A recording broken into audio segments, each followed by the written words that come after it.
आदाब नाज़रीन, मैं मोहम्मद अजहरुद्दीन आप सबका इस्तकबाल करता हूँ HN न्यूज़ में। आइए नजर डालते हैं तफसीलात की जानिब। HN न्यूज़ में आप सबका इस्तकबाल है। आइए नजर डालते हैं आज के खबरनामे पर। ग्लीनिगल्स ग्लोबल हॉस्पिटल GGH हैदराबाद और cardiological society of India CSI Telangana chapter का एक मुश्तरका मुताला जिसने हैदराबाद में तकरीबन 10,000 मरीजों की जांच की, कहा है कि शहर की 50% आबादी हाई ब्लड प्रेशर का शिकार है।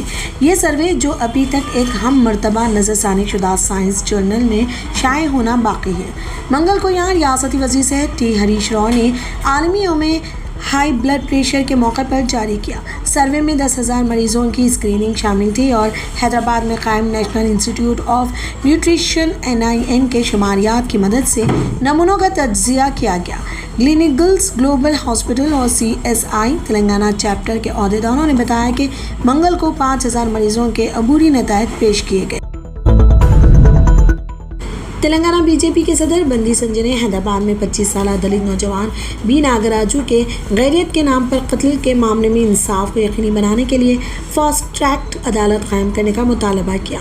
संजय, जिन्होंने सोमवार को वकाराबाद के मारपल्ली गांव में नागराजू के ख़ानदान से मुलाकात की, chief minister K Chandrashekhar Rao के एक जालिम शख्स करार दिया जिसने इस घिनौने कत्ल का कोई जवाब नहीं दिया।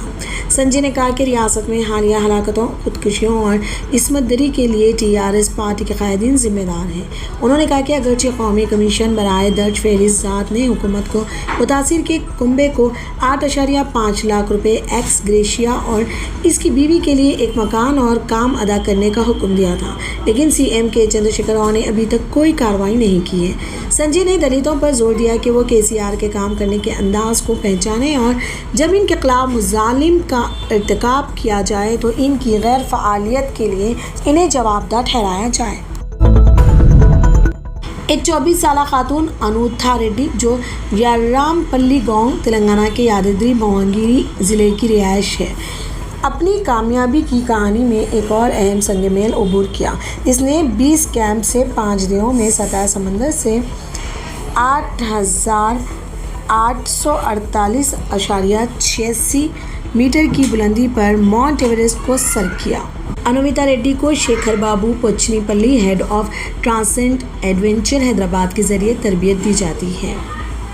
अनुता रेड्डी 2 अप्रैल को हैदराबाद से रवाना हुई और 4 अप्रैल को नेपाल पहुंची। इसने कुछ दिन काठमांडू, नेपाल की राजधानी में गुजारे और फिर नेपाल के लोकला पचल्ली गई। वो 9 दिन तक चली, कुल 5,300 मीटर, और 17 अप्रैल को माउंट एवरेस्ट के 20 कैंप तक पहुंची। पहाड़ पर कुछ दिनों तक गर्दिश मुकम्मिल हुई। एक गर्दिश के दौरान वो 7,100 मीटर की बुलंदी पर चढ़ गई। 2 तजुर्बेकार शेरपाओं गाइड के साथ मिलकर अपनी गर्दिश मुकम्मल करने के बाद वो ऊंचे कैंपों पर चढ़ गए और निचले कैंपों में वापस आने से पहले रात गुजारी, जिससे इनके जिस्मों को ऑक्सीजन की कम सतह के मुताबिक होने में मदद मिली। मुहिम जोई का आगाज़ 12 मई को हुआ। उन्होंने मुख्तलिफ बुलंदियों के 4 पहाड़ों को अबूर किया और 16 मई की सुबह 9 बजे अख्ताम पजीर हुआ। शेखर बाबू ने कहा कि वो 18 मई को 20 कैंप पहुंचेंगे। उन्होंने वजाहत की कि वो नेपाल में छोटी कॉन्फ्रेंस के रिकॉर्ड मुकम्मल करेंगे और इस महीने के आखिर तक हैदराबाद पहुंचेंगे। मरकज़ी वज़ीर दाखिला अमित शाह को झूठा बादशाह कहने पर तेलंगाना के वज़ीर KT रामाराव पर जवाबी हमला करते हुए BJP के रियासती नायब सदर NVSS प्रभाकर ने कहा कि मरकज़ी वज़ीर दाखिला अवाम का आदमी है। वो इन्हें झूठा कहना KTR की परेशान ज़हनियत को ज़ाहिर करता है। इनका ये तबसरा इस वक्त आया जब KTR ने तेलंगाना राष्ट्र समिति हुकूमत में बदउनवानी का इल्ज़ाम लगाने पर अमित शाह के खिलाफ तनकीद की और इन्हें झूठा बादशाह करार दिया। KTR ने कहा वो अमित शाह नहीं है बल्कि झूठे बादशाह हैं।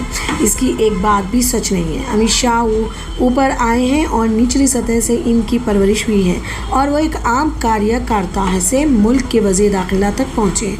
वो अवाम का आदमी है। इसे झूठा कहना KTR की परेशान ज़हनियत को ज़ाहिर करता है, प्रभाकर ने ANI को बताया।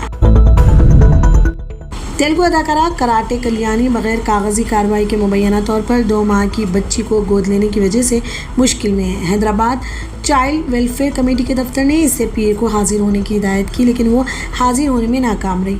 ये इत्तला मिलने के बाद के अदाकारा ने एक बच्ची को गैरकानूनी तौर पर गोद लिया है।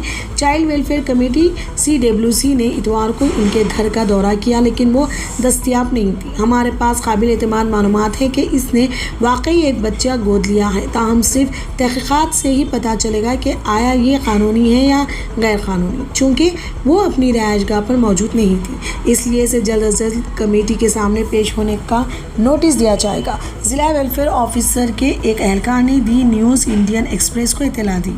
गोद लेना सिर्फ इस सूरत में कानूनी है जब जोड़े सेंट्रल एडॉप्शन रिसोर्स अथॉरिटी या स्टेट एडिशन रिसोर्स एजेंसी से रुजू करें। किसी भी सरकारी घर से बच्चे को गोद लेने की सख्त जांच के बाद ही वालिदैन के हवाले किया जाता है। कराटे कल्याणी ने पीर के रोज़ एक प्रेस कॉन्फ्रेंस करते हुए कहा कि इन पर बच्चे को गोद लेने के इल्ज़ामात से बेबुनियाद और तमाम झूठ है। शादी के बाद मेरा इसकात हमल हुआ और फिर कभी बच्चा नहीं हुआ। मैं अपनी सारी ज़िंदगी एक बच्ची चाहती थी, इसलिए कानूनी तरीक़ेकार पर अमल करते हुए गोद लेने का फ़ैसला किया। तब मैंने गोवर्धन के ख़ानदान से मुलाकात की, जिसके पहले ही 3 बच्चे हैं, और सोचा कि मैं इसे गोद ले लूँ, इनकी मदद करूँ, कल्याणी ने कहा। माधापुर में वाक़ आर्ट्स एंड क्राफ्ट्स विलेज शिल्पाराम में पीर को बच्चों के लिए समर कैंप का इफ्तिताह किया। तेलंगाना टुडे ने हुक्काम के हवाले से बताया कि ये कैंप एक 15 दिन तक जारी रहेगा। सुबह 10 बजे से दोपहर 1 बजे तक मुनक़िद होगा। अहदेदारों ने बताया कि समर कैंप में मिट्टी के बर्तन बनाने की तरबियत, मिट्टी के खिलौने, मधुबनी पेंटिंग, निर्मल पेंटिंग, कबायली पेंटिंग, संस्कृत बोलने और भगवत गीता श्लोक जैसे दिलचस्प मौज़ूआत होंगे। तमाम तरबियती खुसूसी तरबियती क्लासों का इनेकाद कारीगरों के ज़रिए शिल्पाराम में किया जाएगा। ख्वाहिशमंद हज़रात स्पेस के दफ्तर से रब्ता कर सकते हैं। शिल्पाराम हैदराबाद के बड़े कशिश मुकामात में से एक रहा है। मुख्तलिफ रियासतों से कारीगर और ख़वातीन आकर रवायती ज़ेवरात, हाथ से बनी साड़ियों, शालों, लिबासों, बेडशीट्स वगैरह से लेकर अपने काम की नुमाइश करते हैं। नेज़ हाथ से तैयार करदा लकड़ी और धात के सामान। फ़िलहाल के लिए खबरनामा इतना ही। देखने के लिए आपका बहुत बहुत शुक्रिया। अगर आप नए हैं इस चैनल पर तो सब्सक्राइब ज़रूर कर लें और बेल आइकन भी दबा दें ताकि हमारी हर खबर आप तक पहले पहुँचे।